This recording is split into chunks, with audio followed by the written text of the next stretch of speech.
कर रही है। और जो एनएमडीसी है उसने भी डीमर्जर का फैसला कर दिया है।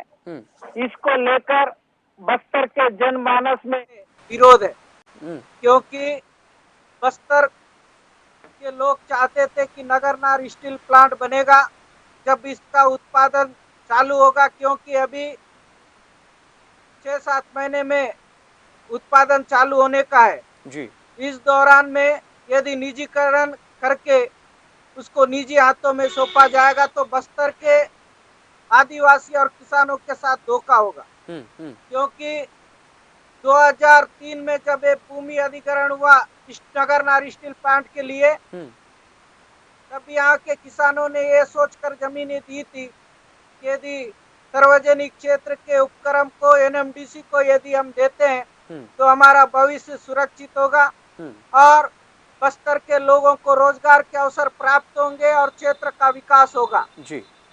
लेकिन केंद्र सरकार के इस फैसले से और एनएमडीसी के इस फैसले से बस्तर में रोष है, क्योंकि निजी कंपनियां अपनी स्वार्थ से काम करवा लेती है लेकिन क्षेत्र के विकास के लिए और रोजगार के अवसर होते नहीं है।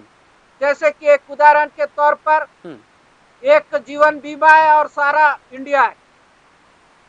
सबसे ज्यादा सारा इंडिया ज्यादा पैसा देता है जी। लेकिन जीवन बीमा पर लोगों की आस्था होती है, विश्वास होता है, क्योंकि वो सरकारी है।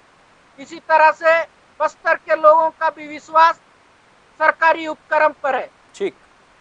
और जिस तरह से यह निर्णय जो एनएमडीसी और केंद्र की सरकार द्वारा लिया जा रहा है, इससे स्पष्ट हो चुका है कि एनएमडीसी का उद्देश्य कभी भी प्लांट चलाने का नहीं था जी। ये बस हमारी भूमि को हड़पने की एक साजिश थी।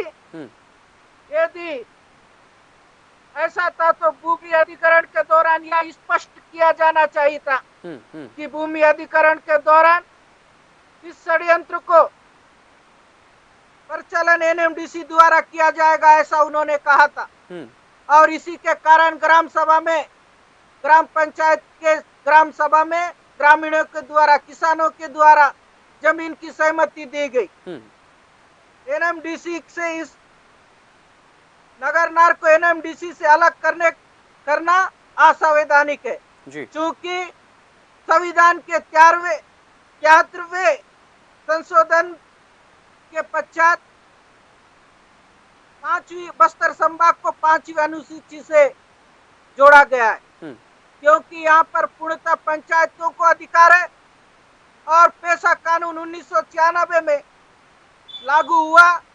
इसके अंतर्गत प्रबंध महत्वपूर्ण निर्णयों पर आश्रित ग्रामवासियों को संज्ञान में लेना है, परंतु डीमर्ज का फैसला एनएमडीसी ने सिर्फ निवेशीकरण के वो करने के लिए बिना पूछे, जिस तरह से भूमि अधिग्रहण करने के दौरान ग्राम सभा हुई, किसानों से सहमति ली गई, डीमर्ज के दौरान उनके द्वारा सहमति नहीं ली गई।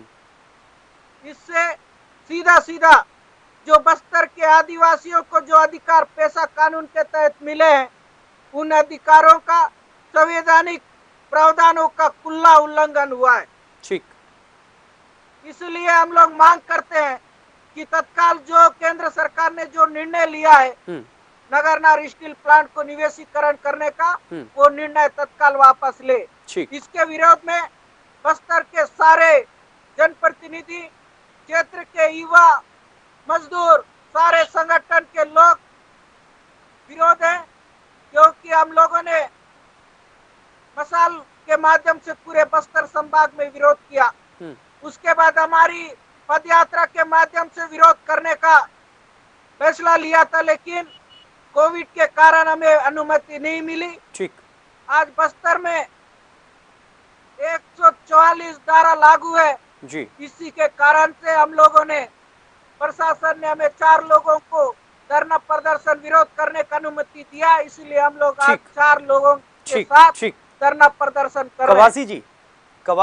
कवासी हरीश लखमा जी, बहुत बहुत शुक्रिया। हिंदी खबर पर आपने तमाम अपनी जो परेशानियां हैं, समस्याएं हैं, किसानों की समस्याएं हैं, उसे बयां करने का काम किया है और उम्मीद करते हैं कि आपकी तमाम जो समस्याएं हैं वो सरकार के कानों तक पहुंचे। चलिए बढ़ेंगे आगे, यूपी की खबरों का जिक्र करेंगे जहां किसान बिल पर बोले